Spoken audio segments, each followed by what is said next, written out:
Welcome to my channel! Learn with Teacher Ali!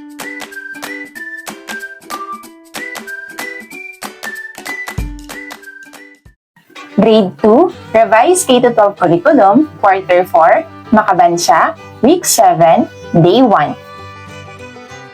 Mga layunin, pagkatapos ng aralin, ang mga mag-aaral ay inaasahang natutukoy ang pamamaraan sa pakikibahagi sa isang kampanyang pangkalusugan o dengue sa komunidad.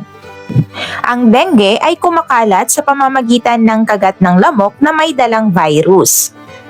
Ang fogging naman ay isang pamamaraan ng pagpatay ng insekto. Ating talakayin ang pakikibahagi sa pangkalusugan tungkol sa dengue. Ating basahin at unawain ang balita sa ibaba at sagutin ang mga tanong. Ang Department of Health o DOH ay nagbabala na maaaring tumaas pa ang mga kaso ng dengue sa ikalawang kalahati ng 2025. Ayon sa DOH, patuloy nilang binabantayan ang sitwasyon at naghahanda ng mga hakbang upang labanan ang pagkalat ng sakit. Sa Quezon City, naitala ang 12 pagkamatay dahil sa dengue mula Enero 1 hanggang Marso 5 ng 2025 na isang 500% pagtaas kumpara sa parehong panahon noong nakaraang taon.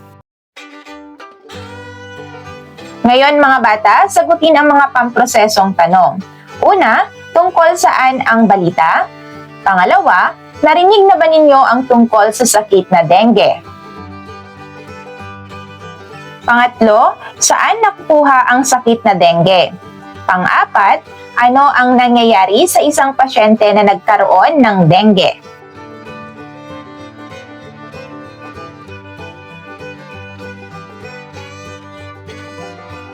Ang dengue ay isang sakit na dulot ng dengue virus na ipinapasa sa pamamagitan ng kagat ng mga lamok, partikular na ang Aedes aegypti. Ito ay karaniwang sakit na nakukuha sa ating komunidad. Ang mga sintomas nito ay lagnat na umaabot sa 40 degrees Celsius, sakit sa ulo, sakit ng kalamnan at kasukasuan, pagsusuka at pagduduwal, rashes o pantal sa balat, at sakit sa likod sa mga bata. Para naman sa inyong pangkatang gawain, bawat pangkat ay pupunan ang graphic organizer ng iba't ibang pamamaraan para maiwasan ang pagkalat ng sakit na dengue.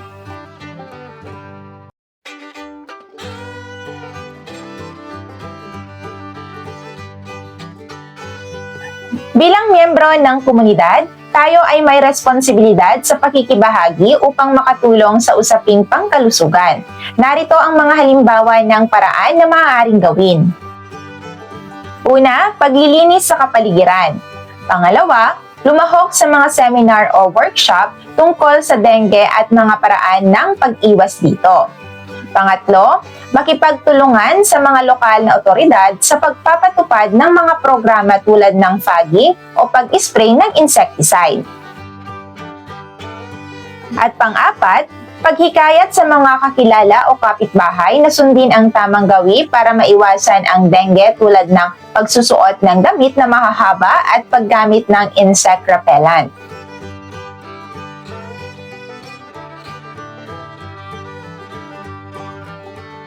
Para sa inyong gawain, layunin nito na maipakita ng mag-aaral ang araw-araw na pakikibahagi sa kalinisan at kalusugan. Narito ang mga panuto.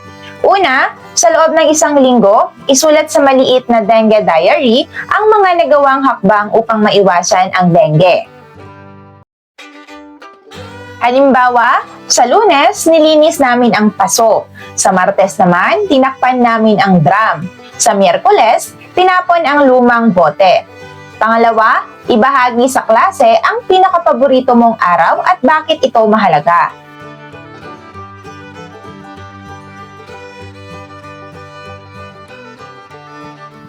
Isulat ang tama kung wasto ang pahayag at mali naman kung hindi.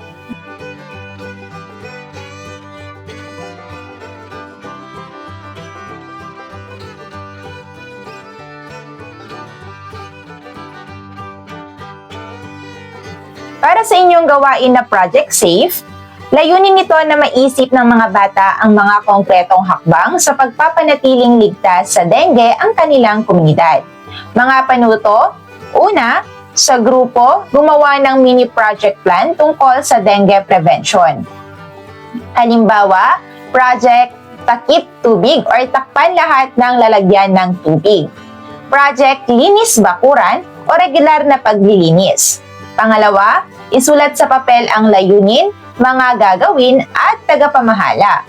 Pangatlo, ibahagi sa klase at ipaskil sa bulletin board bilang bahagi ng Dengue Awareness Week. Day 2. Mga layunin. Pagkatapos ng aralin, ang mga mag-aaral ay inaasahang na ilalahad ang paraan ng pakikibahagi sa pag-iwas sa karaniwang nakakahawang sakit or common communicable diseases. Ayusin ang jumbled letters upang mabuo ang salitang tinutukoy.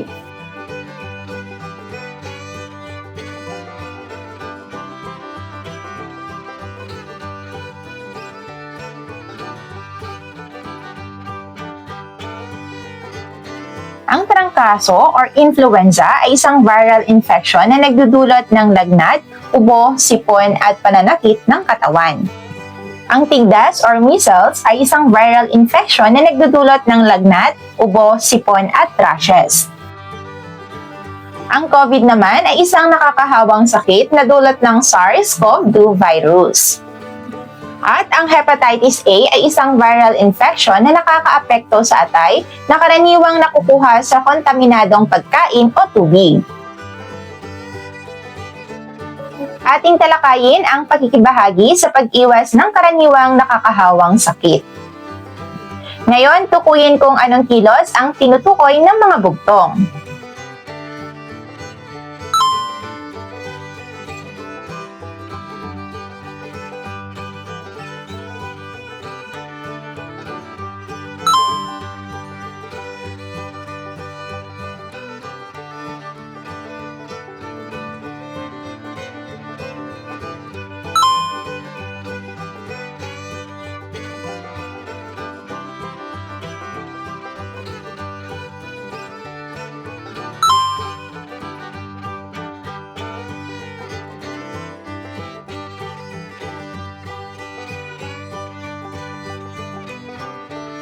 Ang common communicable diseases o nakakahawang sakit ay ang mga sakit na madaling maipasa mula sa isang taong infected patungo sa iba pa sa pamamagitan ng iba't ibang paraan tulad ng hangin, tubig, pagkain o direktang kontak. Ang mga halimbawa ng karaniwang nakakahawang sakit ay ang trangkaso or influenza. Ito ay isang viral infection na nagdudulot ng lagnat, ubo, sipon at pananakit ng katawan. Pangalawa ay ang tigdas or measles. Ito ay isang viral infection na nagdudulot ng lagnat, ubo, sipon at rashes. Pangatlo ay ang hepatitis A. Ito naman ay isang viral na infection na nakakaapekto sa atay na karaniwang nakukuha sa kontaminadong pagkain o tubig. Pang-apat ay ang ubo at sipon or common colds. At panglima ay ang COVID. Ito ay dahilan ng pandaigdigang pandemya.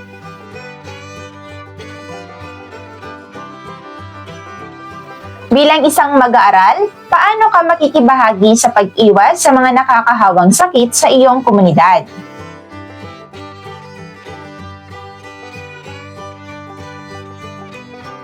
Narito ang mga paraan ng pag-iwas sa mga nakakahawang sakit sa komunidad. Una, pagpapanatiling malinis ang mga kamay o paghuhugas ng kamay. Pangalawa, mag-ingat sa paghinga at pag-ubo. Pangatlo, paglilinis ng kapaligiran. Pang-apat, paggamit ng personal protective equipment. At panglima, pananatili sa bahay kapag may sintomas ng nakakahawang sakit. Bilang isang miyembro ng komunidad, paano mo maipapakita ang iyong pagkikibahagi upang maiwasan o mapuksa ang mga karaniwang nakakahawang sakit sa komunidad? Para sa inyong pangkatang gawain, maaaring pangkatin ng klase sa maliliit na grupo, 3 hanggang 4 na miyembro. Sabihin na ang bawat grupo ang magbibigay ng isang paraan upang maiwasan ang mga nakakahawang sakit.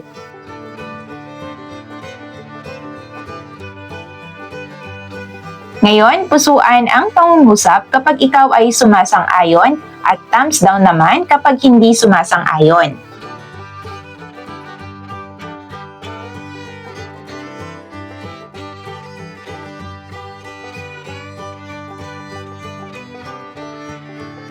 Para sa inyong gawain na Kalusugan Patrol Kids, layunin nito na matukoy ng mga mag-aaral ang mga tamang gawi upang maiwasan ang karaniwang nakakahawang sakit.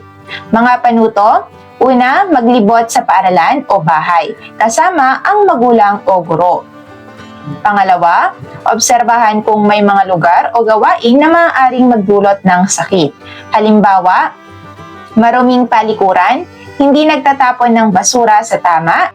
Pangatlo, sa isang papel, gumuhit ng 2 kahon. Hindi mabuting gawi at tamang gawi sa kalusugan. Pang-apat, iguhit o isulat ang mga halimbawa sa bawat kahon. Pagkatapos ay sagutin ang mga pamprosesong tanong. Una, ano ang dapat baguhin upang maging malusog ang ating kapaligiran? Pangalawa, paano ka makatutulong bilang bata? At para sa inyong takdang aralin, interviewin ang mga magulang kung ano-anong bakuna ang natanggap ninyo noong sanggol pa kayo. Day 3. Mga layunin, pagkatapos ng aralin, ang mga mag-aaral ay inaasahang natutukoy ang mga halimbawa ng mga gawaing pangkalusugan sa komunidad. Magbahagi ng kanilang takdang aralin tungkol sa mga bakuna na kanilang natanggap noong sila ay sanggol pa lamang. Mga bata, ano ang dahilan bakit kailangang magpabakuna?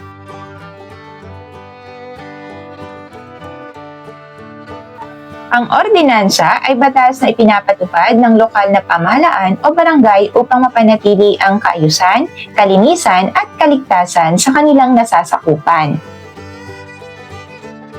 Ating talakayin ang pakikibahagi sa mga programang pangkalusugan sa komunidad. Para sa inyong gawain, layunin nito na maunawaan ng bata na ang pagkikilahok sa kalusugan ng komunidad ay paraan ng pagmamalasakit sa kapwa. Mga panuto, una, ipakita ang mga larawan ng mga taong may iba't ibang gawain sa komunidad.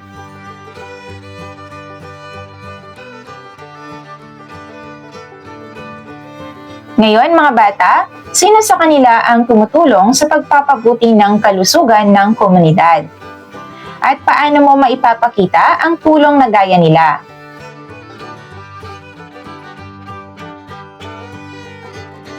Kalusugan, sagot ng lahat.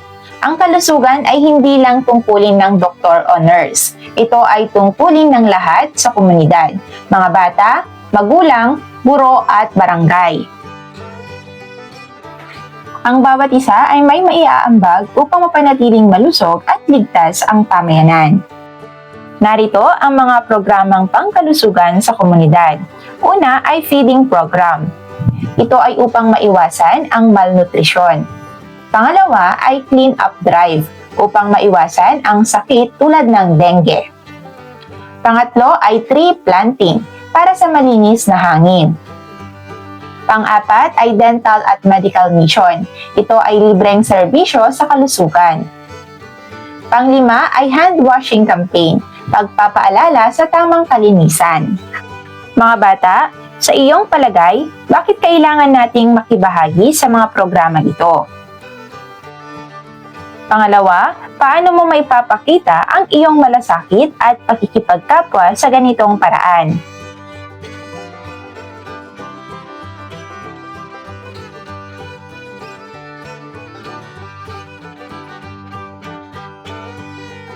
Para sa inyong gawain, hatiin ang klase sa maliliit na grupo.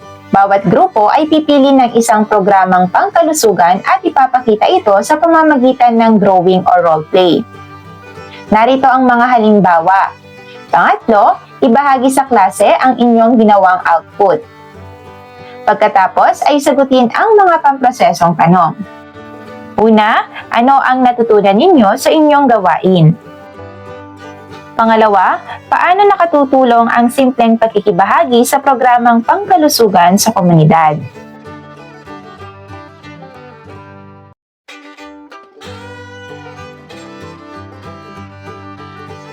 Sagutin ang mga tanong. Una, ano ang natutunan mo tungkol sa pakikibahagi sa mga programang pangkalusugan? Pangalawa, paano mo ipapakita ang pakikipagkapwa sa pamamagitan ng pagiging malusog at malinis? Pangatlo, ano ang mararamdaman mo kung lahat ng tao sa komunidad ay nagtutulungan para sa kalusugan ng isa't isa?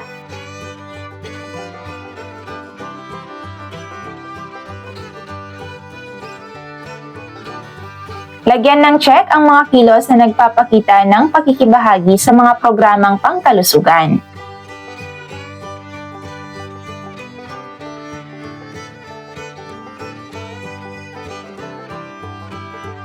Para sa inyong gawain na Barangay Health Partner, layunin nito na maisabuhay ang aktibong pakikibahagi sa mga programang pangkalusugan sa komunidad. Mga panuto, una, hatiin ang klase sa maliliit na grupo. Bawat grupo ay gaganap bilang mga barangay health partner na may tungkuling tumulong sa health program. Narito ang mga halimbawa. Pangatlo, ipaganap sa klase ang kanilang gawain at sagutin pagkatapos. Day 4. Mga layunin, pagkatapos ng aralin, ang mga mag-aaral ay inaasahang na ilalahad ang mga simpleng paraan ng pakikipagkapwa at pakikibahagi sa mga taong nangangalaga sa kalusugan sa komunidad. Pagmasdan ang mga larawan sa ibaba at sagutin ang mga tanong.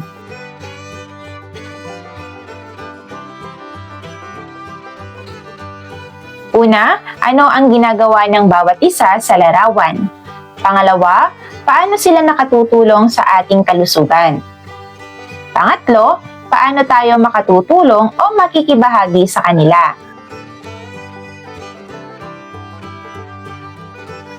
Ang simulation ay ang pagpapakita ng sitwasyon o role-playing.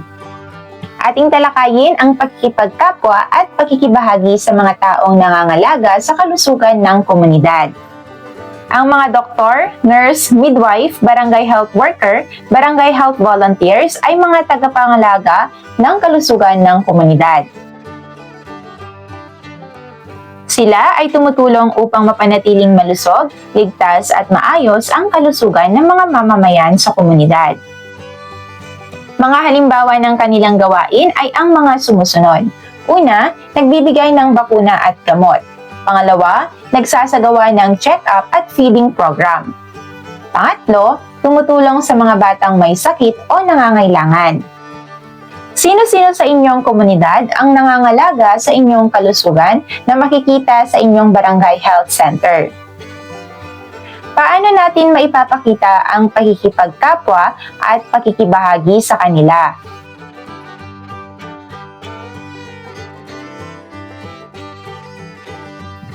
Mga simpleng paraan ng pagpapakita ng pakikipagkapwa at pakikibahagi sa mga nangangalaga sa kalusugan ng komunidad. Una, makinig kapag nagbibigay sila ng paalala o babala. Pangalawa, tumulong sa mga programang kanilang isinasagawa. Pangatlo, magpasalamat at magpakita ng respeto sa kanila. Pang-apat, maging masunurin sa mga patakaran sa kalinisan. Pang-lima, magpakita ng malasakit sa kapwa tulad ng ginagawa nila.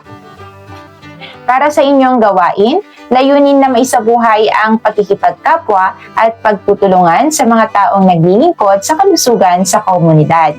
Narito ang mga kagamitan.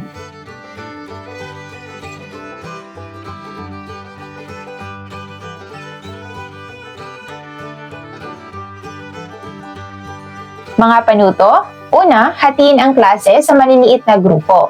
Pangalawa, bawat grupo ay gaganap sa isang sitwasyon sa Barangay Health Center. Maaaring pumili o pabunutin ng guro ng scenario cards tulad ng mga sumusunod.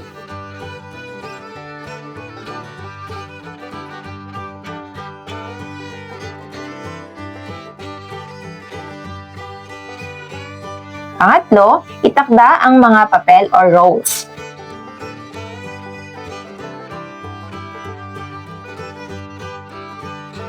Pang-apat, bigyan ng 5 hanggang 7 minuto ang bawat grupo upang maghanda at ipakita ang kanilang roleplay. Pang-5, hikayatin ang mga mag-aaral na gumamit ng magagalang na pananalita at pagkikipagkapwa sa kanilang mga dialogo. Narito ang mga halimbawa.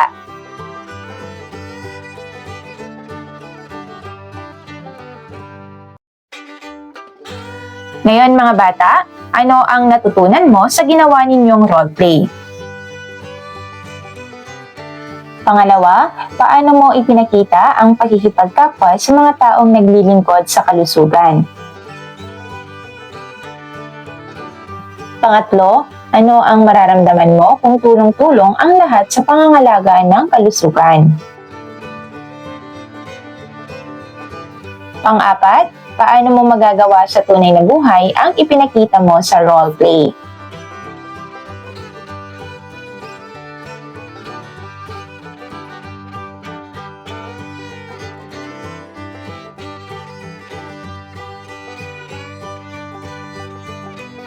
Para sa inyong gawain na kalusugan ko, alaga ko, narito ang mga panuto. Una, gumawa ng health pledge card. Pangalawa, isulat sa card ang iyong pangako. Pangatlo, pirmahan ito at idikit sa Wall of Kindness and Health sa silid-aralan. Day 5. Pagkatapos ng aralin, ang mga mag-aaral ay inaasahang nasasagot ang mga tanong sa pagsusulit na may pag-unawa, na ipapakita ang katapatan sa pagsagot ng mga tanong sa pagsusulit at na ibibigay ang tamang sagot sa bawat tanong sa pagsusulit. Ika-4 na performance task sa Makabansa, Grade 2. Mahusay mga bata. End of Week 7. Thank you for watching! Also, don't forget to like, share, subscribe, and click the notification bell for you to be updated on our latest videos. See you on our next lesson. Goodbye!